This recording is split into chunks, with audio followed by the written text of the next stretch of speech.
Hello, my name is Jacob Persico. This time I have an outline. And now, after finally getting my computer to work, I can record a video. My computer has given me a really hard time. Um, but, that's part of life is problems and conflicts. So, um, number one is when I was at a really low point in my life and I was really sad and depressed, I was out walking and I was asking for God to speak to me. And for a while, I didn't sense any message from God. Uh, and I just kept asking God. I was like, crying out to God to say something to me, to talk to me. And finally, I got the message, Jesus died for you. Um, what does that mean? And what is that, what is the meaning behind that? And I wondered that, and I thought about that, what the meaning behind that was. And, in the Bible, in the New Testament, uh, it talks about Jesus' unconditional love. There are a lot of people and a lot of acts that are altruistic. People do good things for no reason other than they want to make the world a better place. So I'd like to talk a little bit about that. Um, Number two is everything that is real, I am. Everything that is real, you are. Everything that is not real, I am. Everything that is not real, you are. So, and that goes into we are all one. We're all one being. But what makes us different is our experiences and our brains are different and our experiences are different. So we're different individuals. But that goes into number three. We are all pieces of the whole. We're all characters of God. So we're all parts. Each one of us is part of a whole. And we're all characters that were, basically we're characters created by God. We each are a different character. And like if you can think of the world and life as a story. Um, Other points I want to make is who and what is God? And the gods, when people say God spoke to me, what does that mean? What is that God that they saying? What type of personality and being does that God have? Um, where did evil come from? What is the value of imagination? So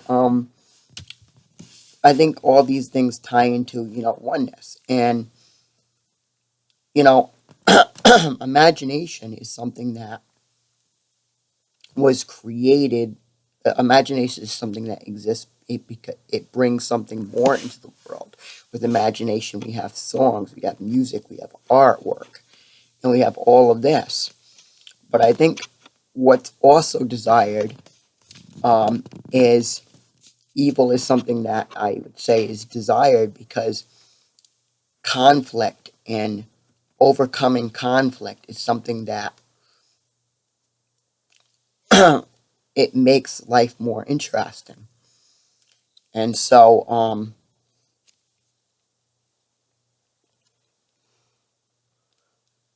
we have conflict in the world. And if you don't believe that we want conflict, that we want evil, that we want some sort of challenge to fight against, look at movies and video games, which all have, an evil villain that has to be dealt with and fought against. So I believe that, we were all, in the beginning, we were all just this one being. We were all part of that one God. And in order to create some sort of meaning and some sort of interesting life, interesting world, we we created conflict by creating, evil. And the thing is, there's all different people have their own different views from their perspective. People have different views. People have different ideas of what's right and wrong based on what they've learned and based on what their experiences are. And some people will say, that in order to control behavior, punishment is needed. And we have in our system, we have a system of punishment where if somebody does something wrong, they get fined or put in jail for it. And going back to the first point, uh, um, what does that mean? What do I believe that means? That Jesus died for me, that Jesus died for you. And the New Testament, the stories about Jesus, it teaches that Jesus said, "Forgive them, for they know not what they do," when they beat Jesus and they nailed him on the cross. And there's an idea in our minds of an ultimate unconditional love. That means loving no matter how bad the person is, no matter how bad what the person did. And Jesus is saying, if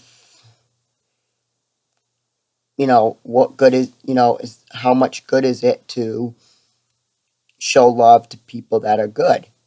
You know, um, like even the lower people do that, even the lowly people do that, and it's more, it's better to not only show the people love to love the people that are good, but also to love the people that are that do bad things too. And so the thing about love and hate is, I mean, I'm guilty of having hatred myself. I mean, just about a week ago, I was telling my friend about how, in the Judge Rotenberg Center, they restrained this person, and for 7 hours, they shocked him over and over again for like 20, 30 times. And Andrew McCollins, you can look that up. And they just kept, the person or persons just kept zapping him over and over and over again for like 7 hours straight for tensing up his muscles and for yelling out. And that's unspeakably cruel.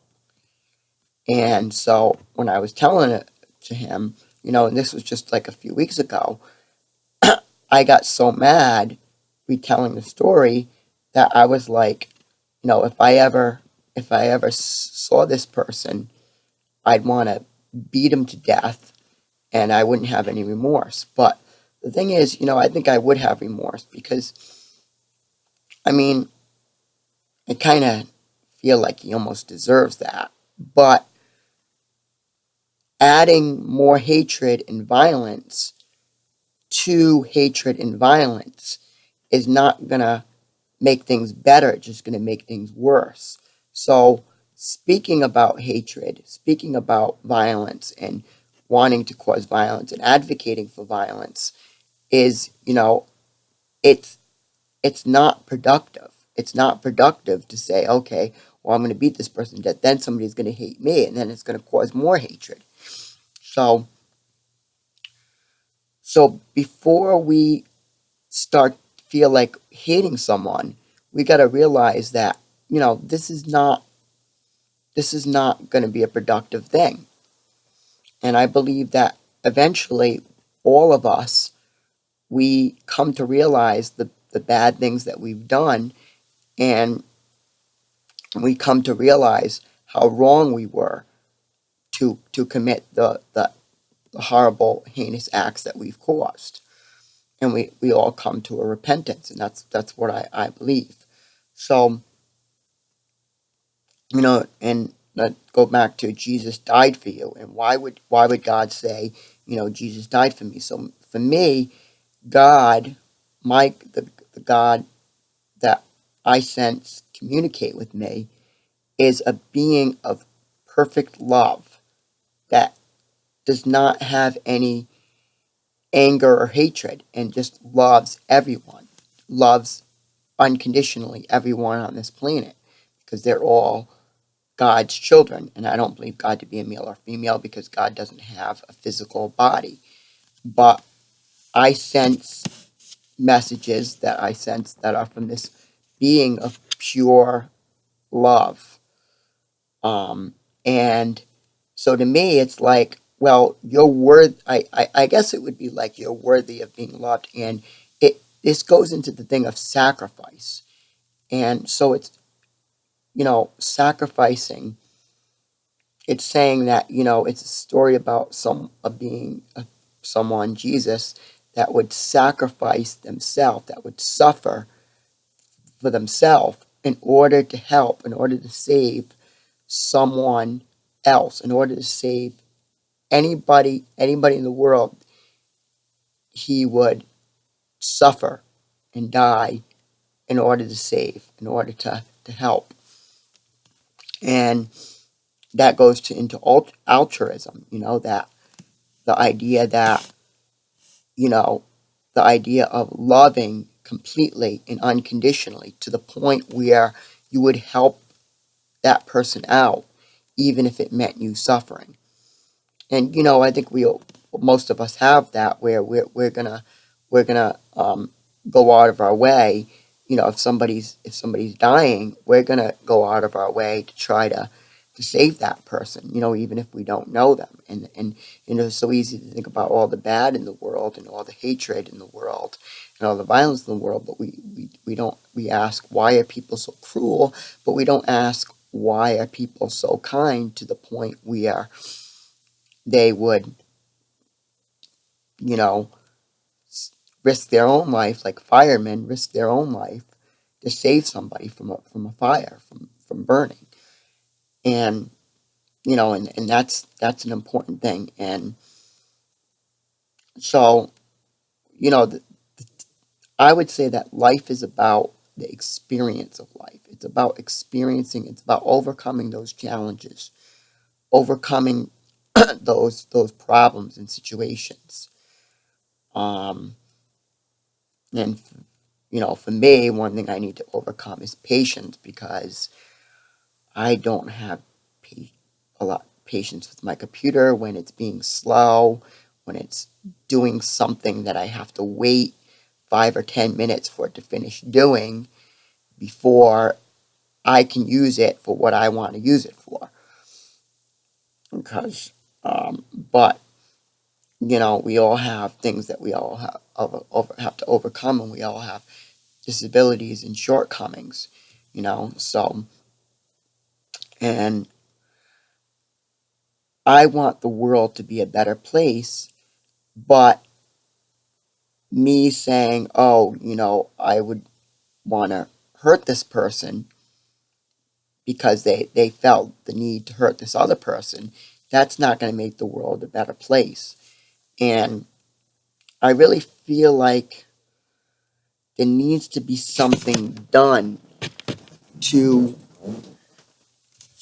to really help with this lack of love, and this lack of and all the hate and anger and everything in the world. And we I'm just one person, and we all have to better ourselves.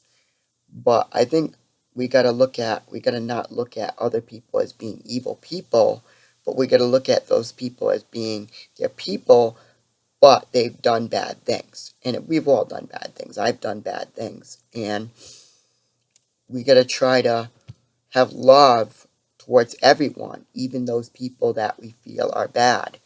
Because deep down, they're really still human beings. They're really sons and daughters of God. And, you know, there are some things, a couple things I want to add to this. And so, oneness, the fact that what makes us all different, the fact that I have different experiences. I have, my brain works differently, but than somebody else's. But there's really one spirit. It's all one spirit. And the rocks, the trees, it's all one. It's all the idea of imagination. It's all imagination, and you have make believe stories, but what makes this story, what makes me and this earth and what goes on in this earth, this dimension of this earth, more real than what's inside storybooks? It's because our consciousness, our understanding is in this world. If our consciousness was inside the storybook, that would be our reality. So I look at reality as something that's relative. And I believe that, yeah, there are multiple different dimensions. There are multiple different versions of this earth. And my life, even, I believe that there's multiple versions of my life. But I think some of those could be more real or more canon than others. Like when somebody's working on a story, there's different versions of that story, but there's one main version. And I think that's kind of, I can't explain it completely, but that's about as well as I can explain it. And I think this life, this earth, it's the story of Earth and what goes on in this earth. So yeah, I believe each one of us is a piece of the puzzle. Each one of us is one viewpoint, one point of view of what it is to be a human being, what it is to experience a human being. But there's all sorts of different assets and all sorts of different ideas and of what it's like to be a human in different paths. Whereas computers, painting, um, preachers, they all have different. There's all different paths of what it is to be human and live this existence. And I think if we were to say past lives, I think when you say past lives, it's kind of a misnomer. It's kind of, you can't really say that you've lived X amount of past lives, because past and present are, in the spiritual, are arbitrary. There is no past and present. They all exist at basically at the same time. It's like a book. The ending is there, the beginning is there. It's all there at the same time. But then you have the beginning and the end. So I think, yeah, you can say that. Well, I think, we've been everyone. We've been everyone because that is the whole. That is the oneness. And when people talk about oneness and being one, I think what they mean is like, yeah, in a way, we've experienced every human being that's real, every experience that's real, all these different experiences, we've experienced them, but it's all separated. So we're not aware of somebody else's experience right now, because there's a separation there, and when somebody creates characters in a story, those characters in a way are real, but they're an extension of the person creating the character, and they have their own points of view with their own experiences. So I would say evil comes from this idea that we have to have some sort of challenge in life to face. And it's all part of just this big imagination, this big ideas of what it is to be alive. And it's all experience. Life is about experiencing and learning and overcoming, is what I would say life is about. And evil is part of that. Evil is part of the experience. And then there's different views of God. What is God? Well, the God that my view of God is like this all knowing, all loving, perfect being. Um, in the Old Testament, the Yahweh, God, um, I'm not really going to get into that, but, I don't know if I really believe that God is the same as the God that is. I don't really believe I don't know if I really believe the Yahweh God is really God, because, you know, order, where it says that God ordered genocide in the Old Testament, and where it says, um, God wanted to, destroy people and just kill all these people. And, I'd say when it comes to the Bible, and as well as all these other stories, why do people create stories? Why do people write stories that are fictional? And one of the reasons is because it's a type of artwork. And another reason is because it gets across a message. So we can analyze the Bible and debate about what parts of it is true and what parts of it didn't really happen and what parts of it did really happen. But more importantly, I'd say, is rather than try to figure out what is really true, what actually really literally happened and what didn't literally happen is, does it have a moral? Does it have a lesson? Does it have something we can learn from it? And now I go to church, and the pastor talks about, he quotes scriptures from the Bible, and he talks about, how it relates to his life and how it relates to life. And I think that's when we got a story, we can look at the story and say, okay, what does it mean to us? What does it teach? What does it show? What is the lesson that's being shown here? And and to me, that's what's important, because a lot of these stories and a lot of history, we don't know exactly what really happened and what not. So imagination is like the most important thing. Second only to love. Love is the most important thing, and imagination would be, I would say, second. But in love, that if we weren't separated, if we weren't separated out as to different individual characters, we wouldn't really see the power of love and see how special love is. And imagine if everyone in this planet felt the love of God and felt that, they were loved and loved each other completely. If everybody loved each other completely and didn't have this hatred and anger towards each other, and just forgave and asked for forgiveness from each other, and realized that, the other person came to repentance. Um, Came to repentance, meaning they recognized what they've done that was wrong, and then they've said, I'm sorry. They've gone to the ones that they hurt, and they said, I'm sorry, and they recognized that what they did was wrong. And if everybody could just have the understanding and just have that love and the understanding of what they've done was wrong, and just love each other. And we need to love each other. And even those people that we might be tempted to hate, we have to love them too, and we have to show and express love to even those people that have tortured other people. We got to say, that was cruel and horrible what they did, but you know what's going to make the world better is if I say, I love you anyway. And, there needs to be, I know some people, when I say there needs to be a movement, are probably going to be thinking about the hippie movement, anti-war, anti-nuclear weapons, peace, love, and we really need to express more love.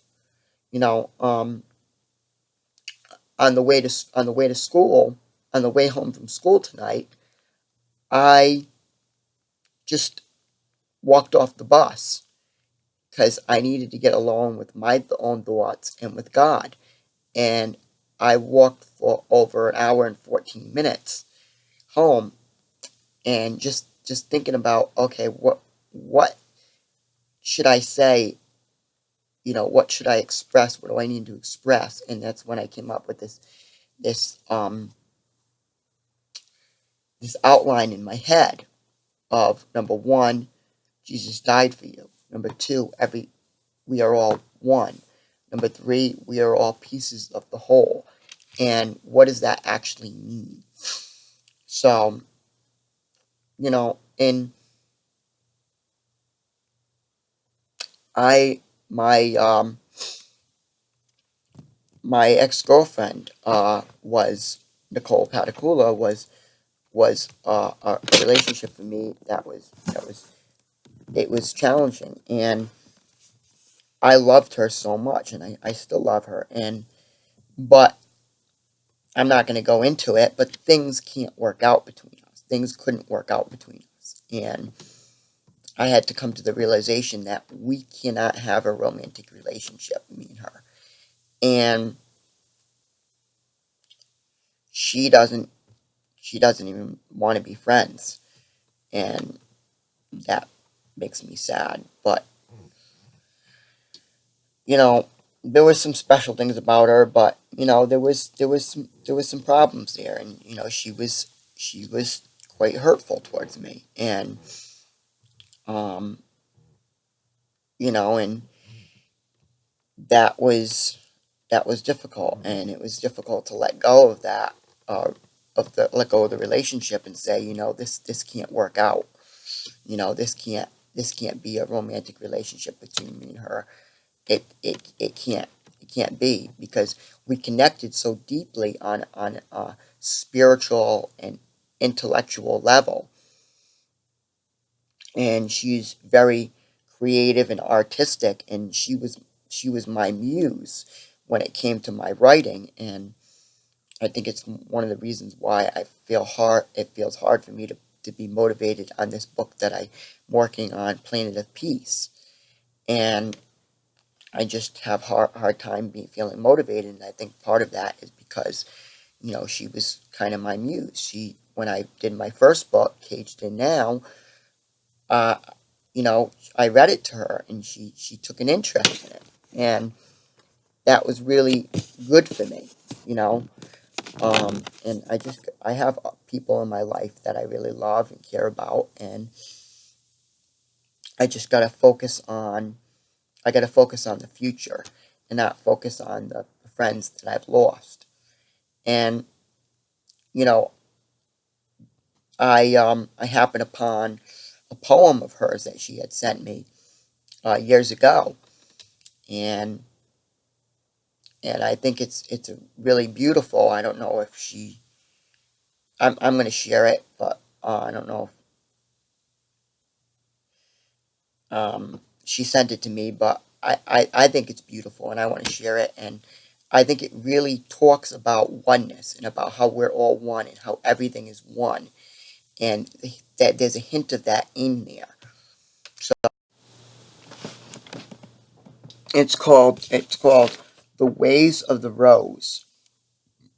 We rise to the surface from the depths of the womb, drifting aimless like a buoy in the bay, cast into a world of change. The seed of the rose rises from the earth. It carries with it a promise of wonder, hope, warmth, and change. We all cycle like the seasons, stirring, changing, learning, growing.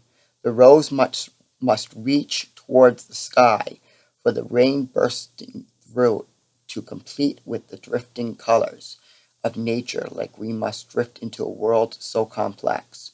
We've sown so deep that we must question and ponder, while the miracle of life is simply enough to satisfy the rose.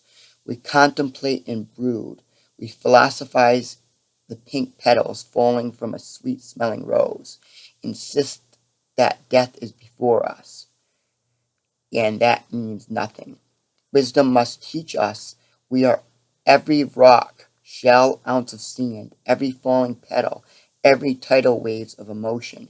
And if we stay still, centered, quiet like the rose, we might find we are a giant part of a great, beautiful, wondrous mosaic of color. In the end, we will die off, then resurface from the depths of life, our former lives satisfied. The haunting rose will linger, die softly, slowly. The season will end. More roses will blossom. The the one started by Nicole Paticula.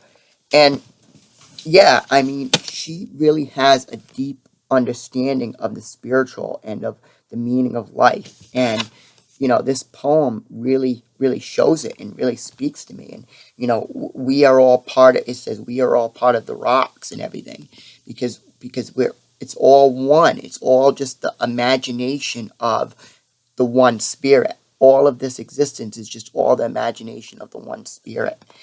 And I'm just gonna end there and say that we need to show love towards each other. I mean, I said hi to everybody I walked by or waved to everybody I walked by, and there was like a few people, and only one or two really, only two of them really had a response. But it's like you know, I mean that's okay, but I think we really need to be friendlier. And I mean, I have my faults. I get angry at times. Get hot headed at times, but I just want to. I wish. I'd like to make the world a better place, and I want to do more to make the world a better place than I do to bother people and annoy people and aggravate people and cause problems in the world. And I want to make things better, and we all should be living life wanting to, with our goal in life to make the world better. And I really think we need to. Maybe I can try to start something like a website or something where uh, we can all have get together for love and oneness and the idea of oneness and the idea of love. And I'm just gonna end it there.